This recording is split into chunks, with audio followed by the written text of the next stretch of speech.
Double engine की सरकार होती है तो विकास की रफ्तार भी बुलेट ट्रेन की तर्ज पर आगे बढ़ती है। और भाइयों बहनों, ये तो गुजरात का सौभाग्य है। गुजरात हमेशा से देश के लिए एक मॉडल रहा है, नेतृत्व करता रहा है। खासतौर पर जब भी देश के सामने कोई चुनौती आई है तो उस चुनौती से उभारने में गुजरात ने महत्वपूर्ण भूमिका का निर्वहन किया है। कौन नहीं जानता है कि उत्तर प्रदेश के मथुरा वृंदावन में जन्मे कृष्ण कन्हैया इसी गुजरात की धरती में आते हैं तो द्वारिकाधीश होकर के लोग पूज्य हो जाते हैं।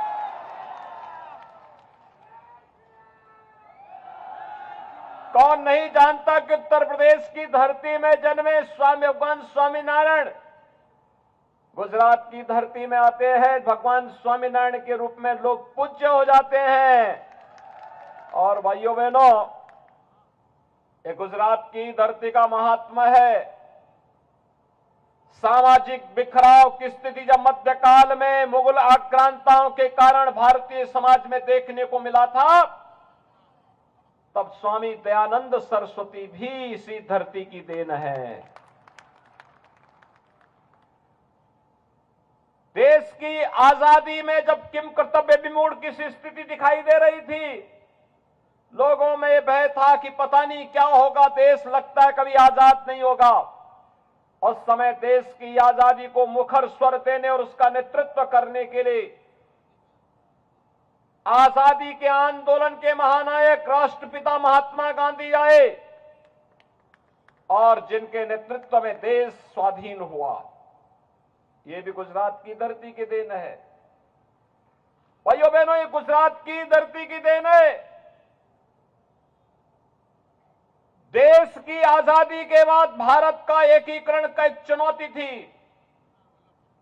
कौन नहीं जानता कि जूनागढ़ का नवाब और हैदराबाद का निजाम कभी भी भारत गणराज्य का हिस्सा नहीं बनना चाहते थे, लेकिन लौह पुरुष सरदार वल्लभ भाई पटेल ने एक ही बार कह करके कि अगर बातों से नहीं मानोगे तो दूसरी भाषा में समझाएंगे। जैसे 561 रियासत भारत गणराज्य का हिस्सा बन रही है, वैसे ही जूनागढ़ और हैदराबाद को भी बनना पड़ेगा। और भाइयों बहनों, सरदार साहब की सूझबूझ और दृढ़ इच्छा शक्ति के सामने उस समय जूनागढ़ और हैदराबाद को भी भारत गणराज्य का हिस्सा बनना पड़ा था। 563 से अधिक रियासतों को भारतीय गणराज्य का हिस्सा सरदार साहब ने बनाया था।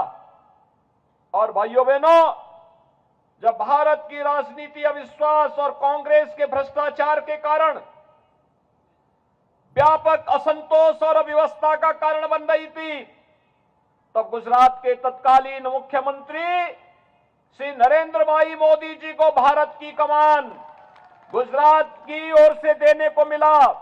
और भाइयों बहनों, आज मोदी जी के नेतृत्व में एक भारत श्रेष्ठ भारत की परिकल्पना साकार हो रही है। हम सब देख रहे हैं, आज वैश्विक मंच पर भारत की प्रतिष्ठा बढ़ रही है। भारत दुनिया की 5वीं बड़ी अर्थव्यवस्था बन गया है और 5वीं बड़ी अर्थव्यवस्था उस ब्रिटेन को पछाड़ करके बन रहा है जो ब्रिटेन 200 वर्षों तक भारत पे शासन किया था।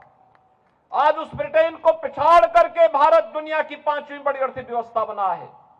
आपने देखा होगा, 1 दिसंबर को प्रधानमंत्री मोदी जी को G20 के उन 20 बड़े देशों के 1 वर्ष के लिए नेतृत्व का दायित्व दिया गया है, जिनका दुनिया के 80% संसाधनों पर अधिकार है।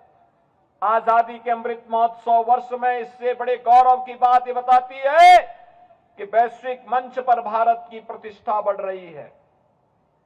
भाइयों बहनों, एक और वैश्विक मंच पर बढ़ती हुई भारत की प्रतिष्ठा और दूसरी ओर सुरक्षित हुई सीमाएं। 20 वर्ष पहले तक गुजरात में दंगे होते थे, कर्फ्यू लगता था, व्यवसाय करना कठिन था, बेटी और बहनें सुरक्षित नहीं महसूस कर पाती थी, कोई धार्मिक आयोजन नहीं हो पाता था। लेकिन 20 वर्ष पहले मोदी जी के नेतृत्व में गुजरात के कर्फ्यू पर और गुजरात के दंगों पर हमेशा के लिए विराम हो गया।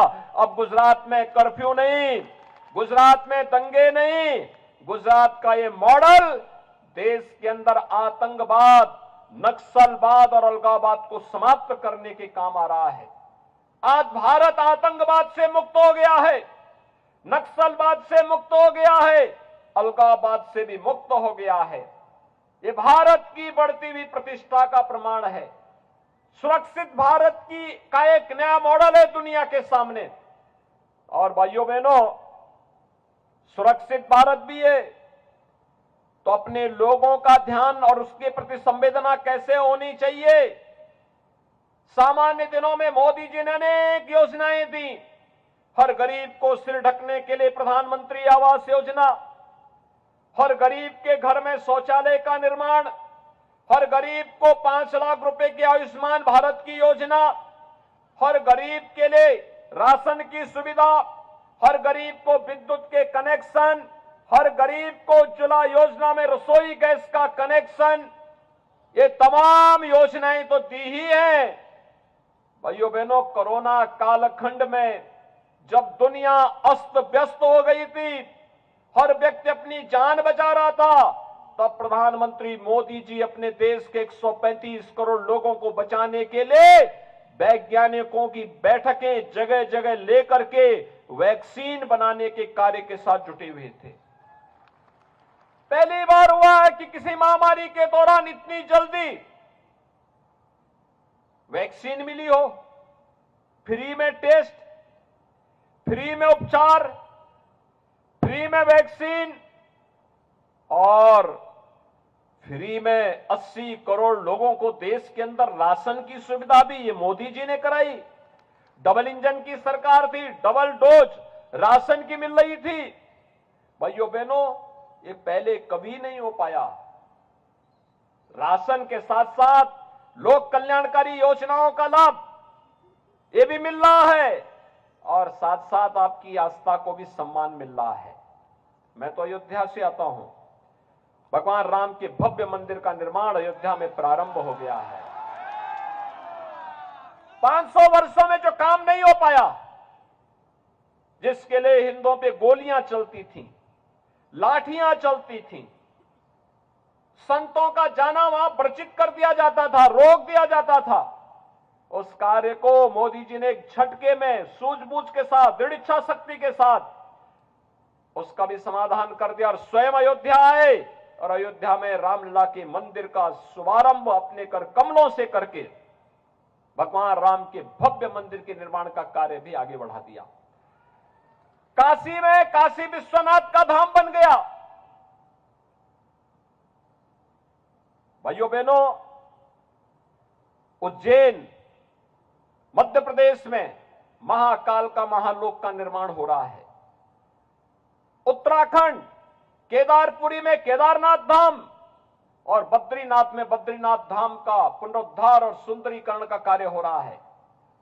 द्वारिकापुरी में द्वारिका धाम का पुनरुद्धार हो रहा है। जितना अतिक्रमण था सब हटाए जा रहे हैं। अब भाइयों बहनों, बुलडोजर केवल सड़क ही नहीं बनाता है, अब वह आतंकवादियों के और अपराधियों की छाती को भी रौंदते हुए आगे बढ़ता है। यह भी एक मॉडल बन गया है और इसीलिए आज आपके बीच में आपसे अपील करने के लिए आया हूं। ये आस्था का सम्मान क्या कांग्रेस कर पाती? क्या कांग्रेस अयोध्या में राम मंदिर का निर्माण कर पाती? आम आदमी पार्टी कर पाती? काशी विश्वनाथ धाम का निर्माण कांग्रेस या आम आदमी पार्टी कर पाती? और कश्मीर से धारा 370 को क्या कांग्रेस या आम आदमी पार्टी हटा पाती? भाइयों बहनों, ये न सुरक्षा दे सकते हैं, न सम्मान दे सकते हैं, न रोजगार दे सकते हैं, न गरीबों के दुख के साथ दुखी हो सकते हैं, न अपनी संवेदना ही व्यक्त कर सकते हैं। इनको क्यों चुनना है? और उत्तर प्रदेश की जनता ने तो बता दिया। अभी उत्तर प्रदेश में विधानसभा के चुनाव हुए थे, आम आदमी पार्टी कोई सीट खाता भी नहीं खुला। कांग्रेस 2 सीट, 403 में से 2 सीट कांग्रेस के पास। भाइयों बहनों, मात्र 2 सीट। राम नाम सत्य है के लिए भी 4 लोग चाहिए होते हैं। और इसलिए मैं आप सबसे अपील करने के लिए आया हूं कि भाइयों बहनों, बापू ने कभी कहा था 1947 में, जब देश आजाद हुआ था, पंडित जवाहरलाल नेहरू के नेतृत्व में जब कांग्रेस के लोग बापू से मिलने आए थे, राष्ट्रपिता महात्मा गांधी जी से मिलने के लिए गए थे, उनसे कहा कि कैसे कांग्रेस को चलाना है।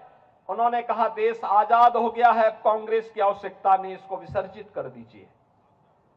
भाइयों बहनों, कांग्रेस को विसर्जन का जो सपना बापू का है, उस सपने को साकार करने का वक्त आ गया है। जो कांग्रेस और जो आम आदमी पार्टी देश की सुरक्षा के लिए, देश की समृद्धि में बाधक है, बैरियर है, उसको फांसी पर डाल दीजिए, समाप्त कर दीजिए। और ये लोकतंत्र में ताकत आपके हाथों में है, अपनी इस ताकत का इस्तेमाल कर दीजिए। और इसीलिए आज मैं आपके पास अपील करने के लिए आया हूं कि भारतीय जनता पार्टी ने श्री किरीट सिंह दावी को अपना प्रत्याशी बनाकर के आपके बीच में उतारा है। आपके सांसद श्री देबू सिंह चौहान केंद्रीय मंत्री हैं। भूपेंद्र सिंह चुड़ासमा जी ने लंबे समय तक आपको नेतृत्व दिया। और आज भाइयों बहनों, श्री किरीट सिंह दावी आपके प्रत्याशी के रूप में, लोकप्रिय प्रत्याशी के रूप में आपके बीच में आए हैं। मैं आप सबसे अपील करने के लिए आया हूं कि मोदी जी के नेतृत्व में, भूपेंद्र सिंह पटेल जी के नेतृत्व में आज गुजरात डबल इंजन की सरकार विकास समृद्धि के लिए बुलेट ट्रेन की भांति कार्य कर रही है। आप सब सहमत हैं?